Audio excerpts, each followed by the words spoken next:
अस्सलाम वालेकुम dear student, उम्मीद है आप लोग सब खैरियत से होंगे। I am sir Farrukh. और जैसा कि आप लोगों को पता है, आप लोग ये ऑनलाइन क्लासेस हो रही हैं। ऑनलाइन क्लासेस में आपकी 3 क्लासेस या 4 क्लासेस आपकी हो चुकी हैं कंप्यूटर स्टडी की। और आप लोगों को जैसे पता है कि आप लोग इस दफ़ा 8 क्लास में 9 क्लास की बुक को जो है वो फॉलो कर रहे हैं।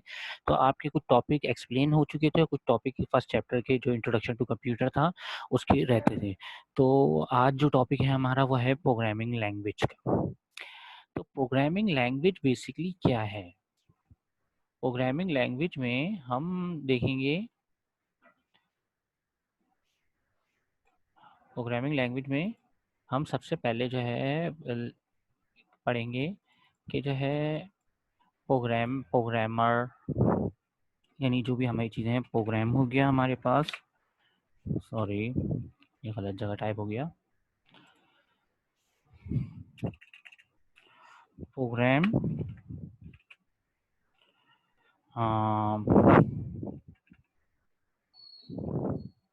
दूसरा हो गया आपके पास प्रोग्रामर। प्रोग्रामर ठीक है, उसके बाद आ जाएंगे हम प्रोग्रामिंग पर।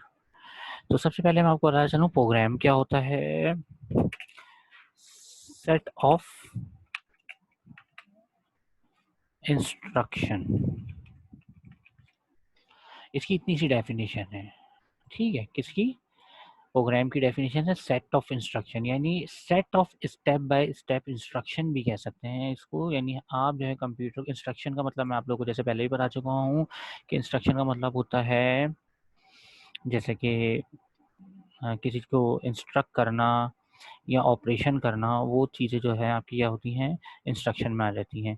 और ये काम क्या करता है, प्रोग्राम जो होता है basically step by step set of instruction होती है जो कि आप कंप्यूटर को देते हो थ्रू एनी प्रोग्राम। ठीक है, प्रोग्रामिंग सॉफ्टवेयर के ज़रिए। ठीक है, वो प्रोग्राम कहलाते हैं। यानी जैसे फॉर एग्जांपल आप कहीं पर जाते हो पिकनिक वगैरह पे, उसका प्रोग्राम बनाते हो तो उसकी जो है पूरी आप क्या करते हो, प्लानिंग करते हो। तो इसी तरीके से और फिर आप उसको इम्प्लीमेंट करते हो। तो कंप्यूटर में भी ऐसे ही प्रोग्राम बनते हैं। ठीक है, और उसको आप स्टेप बाय स्टेप परफॉर्म करते हो according to the language, which language you are going to do programming. इसके बाद हो गया programmer, a person who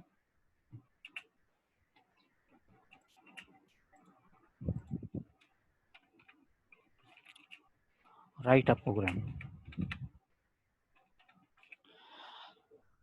a person who write a program that is called a programmer. ठीक है, ये आपकी दोनों डेफिनेशन हो गई। यानी वो शख्स जो कि प्रोग्राम को लिख रहा है वो प्रोग्रामर कहलाएगा। अब इसके बाद आते हैं हम programming language of the computer system. तो सबसे पहले आ जाते हैं हमारे पास प्रोग्रामिंग लैंग्वेज में क्या है हमारे पास प्रोग्रामिंग लैंग्वेज में। प्रोग्रामिंग लैंग्वेज क्या है, it is a set of a rules. और ये कह सकते हैं program is a step by step set of instruction that direct the computer that do the task and produce the result, desired result. ठीक है, ये किसी सॉफ्टवेयर पे बनाया जाता है, जैसे कि GW बेसिक का सॉफ्टवेयर हो गया, C लैंग्वेज का सॉफ्टवेयर हो गया, उस पर ये प्रोग्राम बनाए जाते हैं। तो प्रोग्रामिंग लैंग्वेज जो होती है या प्रोग्रामिंग जो होती है वो बेसिकली क्या होती है कि सेट ऑफ और रूल्स होते हैं, उसके मुताबिक वो प्रोग्राम को लिखा जाता है। यानी जैसे इंग्लिश लैंग्वेज का रूल है ग्रामर का, पंक्चुएशन का, और जो है वर्ड्स वोकैबलरीज है ये, टेंसेस, इसके अलावा जो हो गए उसकी जो है फॉर्म ऑफ वर्ब्स, और इन सब का ख्याल रख के जो है हम कोई जो है टॉपिक लिखते हैं। ठीक है, तो इसी तरीके से प्रोग्रामिंग लैंग्वेज जो कंप्यूटर प्रोग्रामिंग लैंग्वेज उसके भी रूल्स होते हैं, उन्हीं रूल्स को फॉलो करके कोई प्रोग्राम बनाया जाता है, तो वो प्रोग्रामिंग लैंग्वेज कहलाई जाती है। वो सेट ऑफ रूल्स होते हैं जिसके मुताबिक जो है आप जो है कंप्यूटर का प्रोग्राम परफॉर्म करते हो, लिखते हो। इसके बाद आती है there are the two types of a programming language, machine language, high level language and low level language. तो सबसे पहले हम क्या करेंगे कि मशीन लैंग्वेज का थोड़ा सा हम ओवरव्यू देख लेते हैं कि मशीन लैंग्वेज क्या होती है। मशीन लैंग्वेज हमारी जो है कंप्यूटर की बेसिक लैंग्वेज होती है जो कि कंप्यूटर डायरेक्टली अंडरस्टैंड करता है। ठीक है, कोई भी हाई लेवल लैंग्वेज होगी, जो भी लैंग्वेज होगी उसको कन्वर्ट करा जाएगा पहले मशीन लैंग्वेज में, और फिर जो है कंप्यूटर उसको अंडरस्टैंड करेगा, फिर उस पर वर्क करेगा।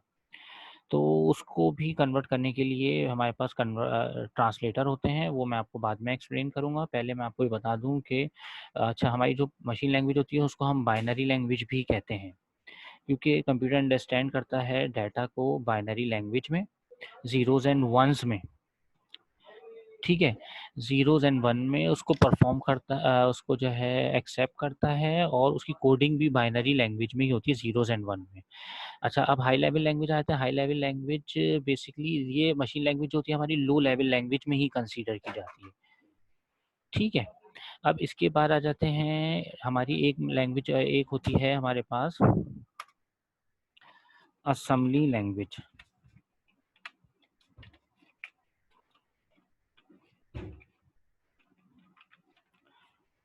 असेंबली लैंग्वेज जो होती है इसमें मेमोनिक कोड्स यूज़ किए जाते हैं, यानी ऐसे कोड जो कि हमारी हाई लेवल लैंग्वेज से थोड़ी रिलेटेड, यानी हमारी इंग्लिश लैंग्वेज से रिलेटेड हो, जैसे कि ऐड के लिए एडी, मल्टीप्लाई के लिए MUL,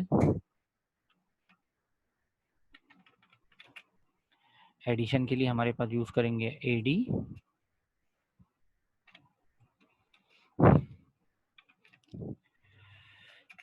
मल्टीप्लाई के लिए हमारे पास यूज़ करेंगे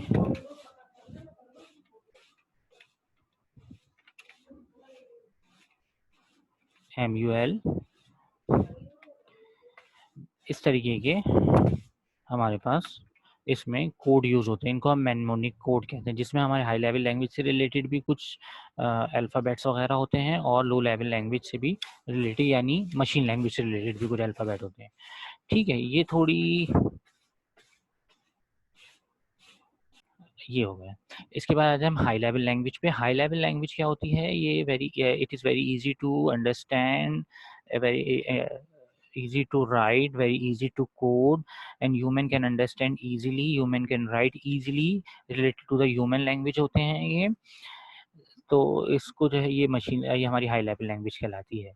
और हाई लेवल लैंग्वेज में हमारे बहुत सारे बहुत सारी लैंग्वेजेस आती हैं, जिसमें हमारी सी लैंग्वेज आ गई, हमारी कोबोल, पास्कल, और इससे रिलेटेड जितनी भी लैंग्वेज हैं, यानी कोबोल, पास्कल, सी लैंग्वेज, जावा लैंग्वेज, इसके अलावा जावा स्क्रिप्टिंग और GW बेसिक, ये भी आपकी हाई लेवल लैंग्वेज में ही आती है। सही, क्योंकि इसके जो आपके कमांड और स्टेटमेंट होती हैं वो ह्यूमन अंडरस्टैंडेबल लैंग्वेज से रिलेटेड ही होती हैं, तो उसको आप आसानी से कोड भी कर सकते हो और राइट भी कर सकते हो। आज तक के लिए इतना ही। अपना बहुत बहुत ख्याल रखिएगा। अल्लाह हाफिज़।